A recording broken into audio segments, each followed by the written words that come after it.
Hello, everyone. This week we're going to talk about who killed 6 activists of the Ferguson Black Lives Matter chapter. Black Lives Matter BLM co-founders Opal Tometi, Patrisse Cullors, and Alicia Garza claim that BLM has always been somewhat decentralized and operates in a horizontal manner. We have always said the power goes on in the local chapter because they know what is going on. Opal Tometi is happily married to an unknown husband, and her net worth is estimated to be $4 million. Patrisse Cullors is married to a woman by the name of Janaya Khan, and her net worth is estimated to be $2 million. Alicia Garza is married to a woman by the name of Marshawn Garza, and her net worth is estimated to be between $1 million and $5 million. The reason I bring up the sexual orientation of the 3 founders of Black Lives Matter is to show the disconnect between the national, indeed international, BLM movement and the Ferguson chapter. The reason I bring up their net worth is also to show the disconnect between the national BLM movement and the Ferguson chapter. Mike Brown's family recently complained and actually sued about not receiving money from BLM, although the national movement profited from Mike Brown's murder. And Sacramento, which is where I live, Sacramento BLM leader Tanya Faison recently was accused of defrauding the BLM movement. Before his death, Malcolm X said he would take the contributions from whites for his movement, but that he would not allow them to become members because they usually take over organizations they join. Open Society Foundation founded by George Soros, donates to groups worldwide, including BLM and Planned Parenthood. And in case you didn't know, Planned Parenthood is responsible for perhaps millions, the deaths of millions of babies, aborted babies, or aborted fetuses, to be more exact. And Planned Parenthood, their offices are mainly in Black and Hispanic neighborhoods. And I think it was the founder, I can't remember her name at the moment, but she was a racist, and she didn't want the Black race to thrive. She wanted, if anything, for our numbers to stay low or to stay down as much as possible. Margaret, I can't remember her last name.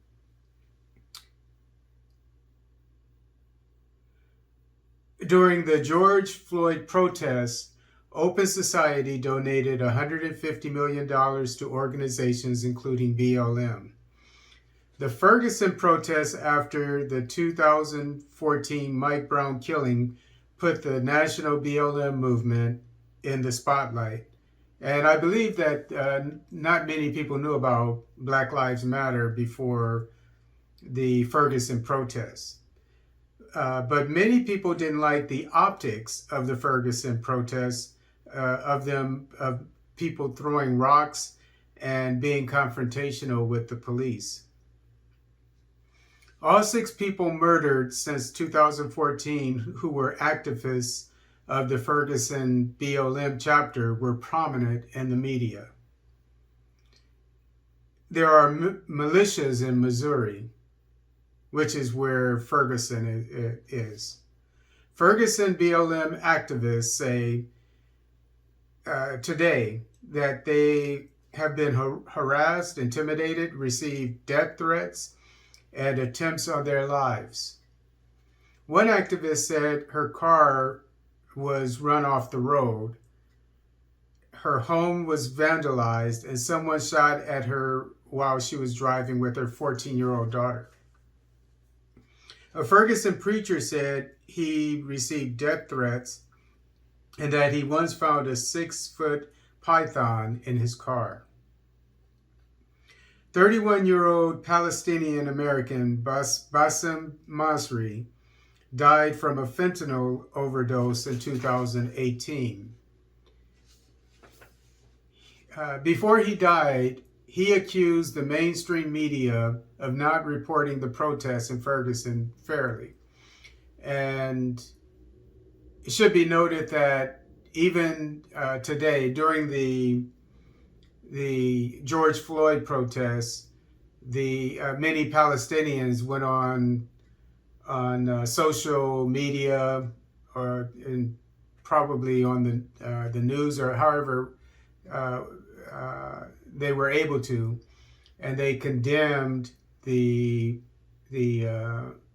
racist white cops for killing unarmed black men and women. So the Palestinians who are being occupied by the Israelis are saying that they're making a common cause between themselves, what's going on between them and the Israelis, and what's going on with blacks and racist cops, white cops in the United States. 20-year-old DeAndre Joshua's body was found with a gunshot wound to the head inside a burned car near a protest in 2014. 29-year-old Darren Seals' body was found riddled with bullets in a burning car in 2016. Seals gave, I believe it was Seals, but I know it was one of the founders or the first people to protest and to work with Black Lives Matter in Ferguson. He was one of them. It was one of these people that I'm talking about here, and I'm pretty sure it was him, 29-year-old Darren Seals. He gave an interview on the radio in Washington, D.C., saying that this was just after the Ferguson Black Lives Matter protest began, after the murder of Mike Brown. And he said that outsiders were coming into Ferguson and taking over the local Black Lives Matter movement. He was also derogatory toward the LGBTQ community in that same radio interview. And the point that I'm trying to make is that if you look at the Ferguson Black Lives Matter chapter, you'll see that it stands out like a sore thumb when it comes to the Black Lives Matter movement, which is LGBTQ friendly, and it's it has a globalist agenda, obviously, because nowadays it's advertised everywhere. People of all races wear the BLM t-shirts, etc. So it's no longer a grassroots movement, nor is it, nor should it be considered a violent, in-your-face movement like the one that was occurring in Ferguson in the early days.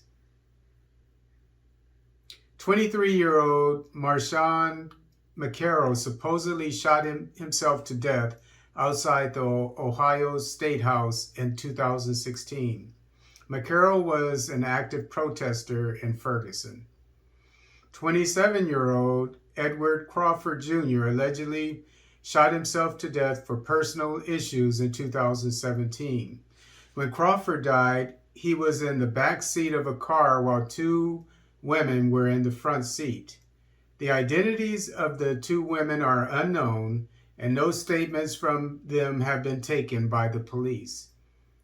This is according to the article I read. If there's more information, newer information that has come out since the publication of this article, I am not familiar with it. Crawford was famously photographed throwing a tear gas canister back at the police in the Ferguson protests. Maybe you've seen it. The young man throwing the tear gas canister back at the police. I remember seeing it. 24-year-old Danye Jones' body was found hanging by a sheet in a tree in 2018. Jones' mother said he couldn't have tied the kind of knots that were used on the sheet, and that she didn't recognize the sheet. What we know: the Ferguson BLM version didn't jibe with the national LGBTQ BLM version. Sacramento BLM was doing the electric slide in downtown Sacramento during the George Floyd protests. The FBI collaborated with the KKK during the civil rights movement. The local police department, and the reason why I bring that up is that happened roughly 50 years ago, that the FBI had informants that were members of the KKK during the civil rights movement. So if that was going on just 50 years ago, is it possible that they can have informants in Ferguson at the moment? Maybe in some of these militias that are targeting the activists of the Black Lives Matter movement in Ferguson. The local police departments didn't sufficiently investigate the mysterious, untimely deaths of the 6 Ferguson activists. All but one of them were in their 20s. And the one that was not in his 20s was, I think he was 31 years old. He wasn't black, but like the other ones, but he was Palestinian, and he definitely wasn't white. The news media didn't, and still doesn't, report about the mysterious deaths of the 6 young Ferguson BLM activists in the last few years. While the young lady, the young blonde lady, who I think she came up missing in Utah recently, about 1 or 2 weeks ago, it was all in the news. And it stayed in the news. And they're not talking about it as much as they used to for about a week or so. It was in the news all day, every day, talking about her boyfriend or fiance being a prime suspect of her possible death. And then they found her body. They went looking for her body. So we know how the news media is when it comes to the death of a white person. And it doesn't even have to be a white person that's involved in something important. We're talking about 6 people who were involved in one of the most important movements of our time. And their mysterious deaths, untimely deaths, when they were in their 20s, isn't even getting attention in the national media. The Zodiac Killer, a man who murdered at least 5 people in Northern California, which is where I lived, in 1968 and 1969, is still being investigated. And there was a an article last night on the local news about retired. There were about four, probably more, but four more retired detectives. They're retired and they're still investigating the killings of the serial killer, the Zodiac Killer in Northern California. Now they believe that they have closure. They think they're pretty sure. It seems that they know who the person was that did it. But we're talking about a serial killer who was operating 52, 53 years ago. And they're still investigating these cases, these murders. But you have some young men who mysteriously died for a cause to fight for racial justice in the United States. And the local police departments and the news media could care less about it.